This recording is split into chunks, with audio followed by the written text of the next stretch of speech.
Good morning. Today is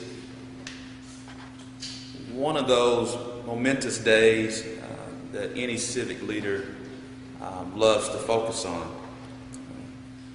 First, I want to take time to greet members of the City of Little Rock leadership who are here today. Also, to the Chief Executive Officer of the Little Rock Regional Chamber, Jay Cheshire, who's here with us as well.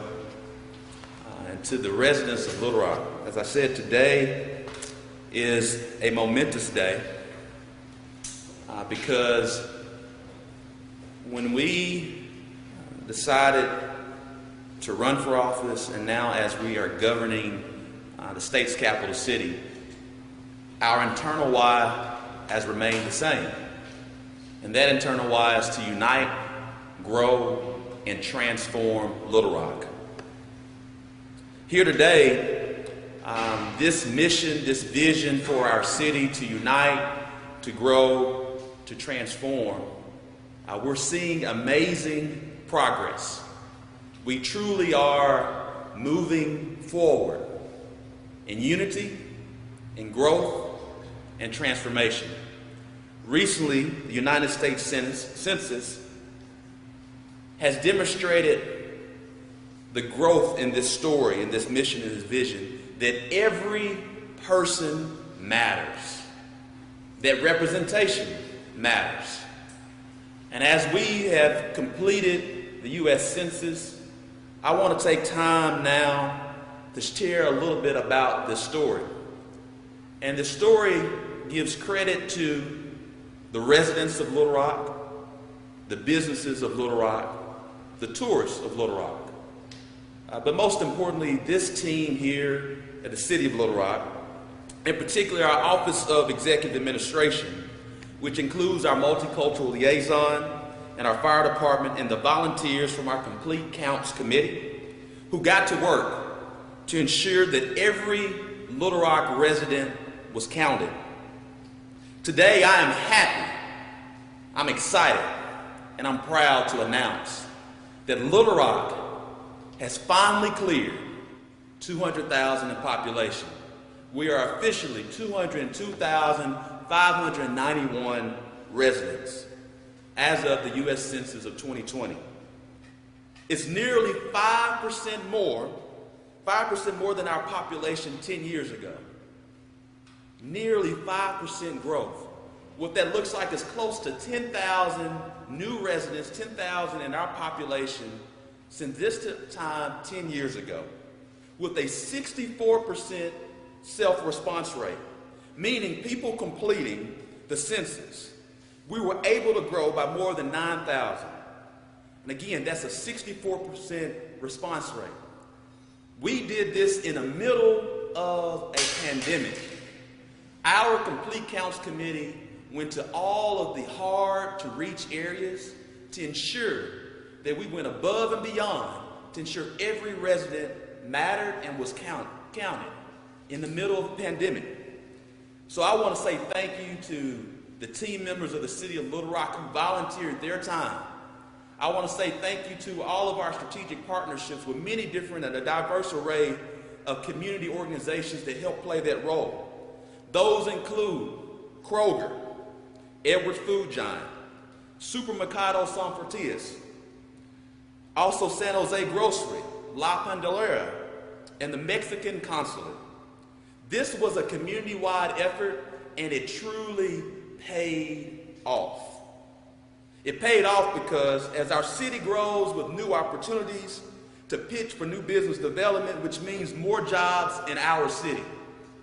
See, in 31 months, we've already achieved historic job growth with close to 5,000 new jobs since 2019.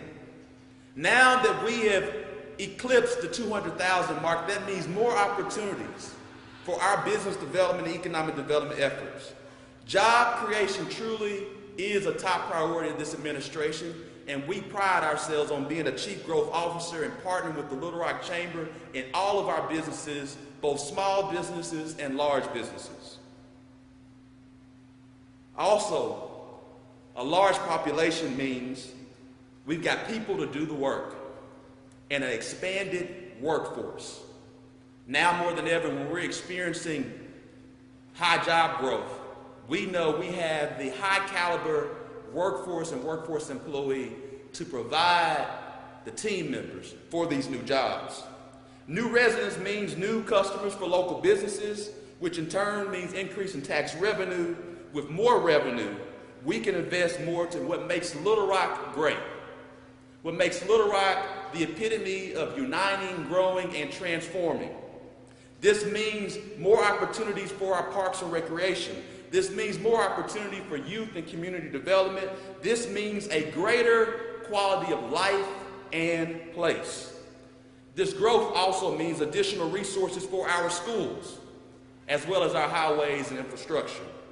This increased population also has implications for federal grant awards to assist residents with a varying of needs. And our growth shows people find Little Rock attractive. Yes, this is something we already know, but it proves just how attractive we are. And our growth shows people find Little Rock a great place to be in, no matter the family, shape, form, or size. That this community is one that is welcoming, inclusive, and open to all. From a regional view standpoint, while many southern cities that are similarly sized as Little Rock shrank, that was not Little Rock's story. Cities such as Shreveport, Jackson, Birmingham, and lots of their residents lost their residents and population.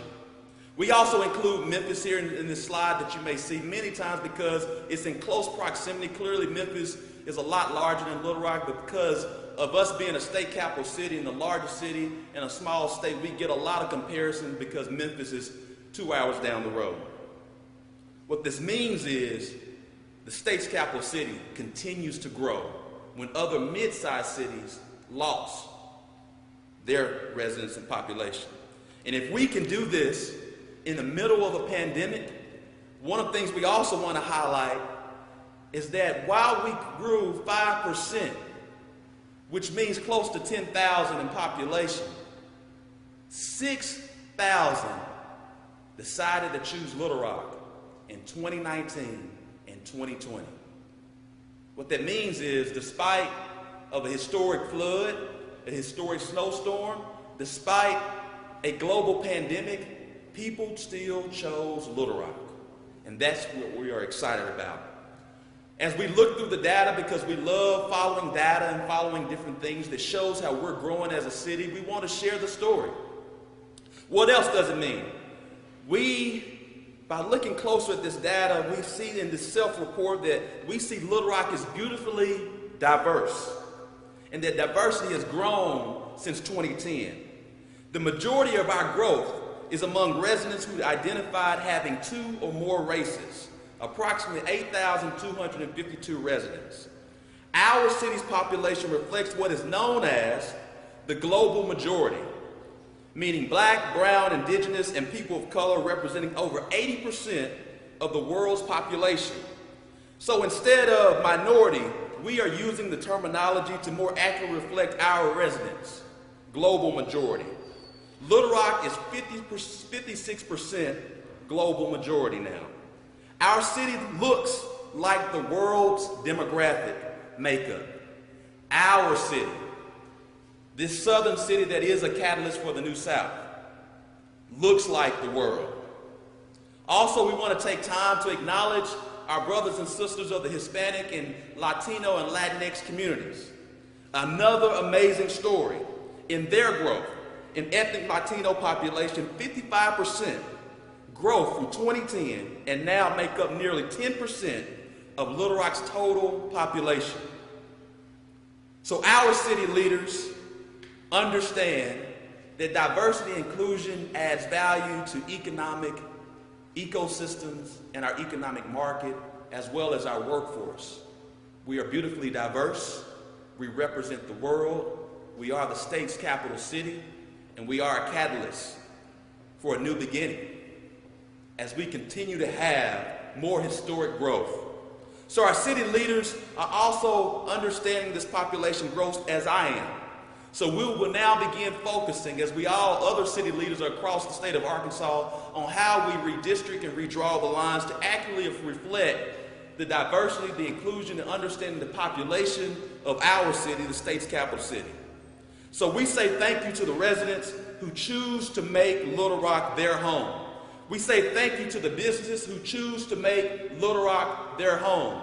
We say thank you to the tourists who choose to come visit and frequent and patronize Little Rock to help all of our residents. We're thankful for the people who make up our community. Now, what does this mean beyond what we've already shared? We'll be taking and understanding this data. How do we work with our business community? How do we work with understanding our educational communities? How do we continue to focus on what we already shared was our internal why? To unite, to grow, and transform. Thank you so much, and I'll take questions. Mayor, Northwest Arkansas had huge growth over the past 20 years, and so I'm just curious if you think that the capital city needs to compete with Northwest for jobs or talent, and why or why not? The question was acknowledging Northwest Arkansas's growth. Arkansas is a small state. We love each and every city in Arkansas. We applaud the growth of Northwest Arkansas as one of our brother and sister cities. So we're excited about their growth. We compete with every city in the state of Arkansas when it comes to economic development. Competition is a good thing. And so when Northwest Arkansas receives more growth, we're going to be their biggest cheerleader, just like they do the same for us. But also Little Rock as the state's capital city, as the healthcare mecca, as the economic hub for our state. We're competing with all of these other mid-sized cities, large cities, and quite frankly, we're competing with the world. Next question.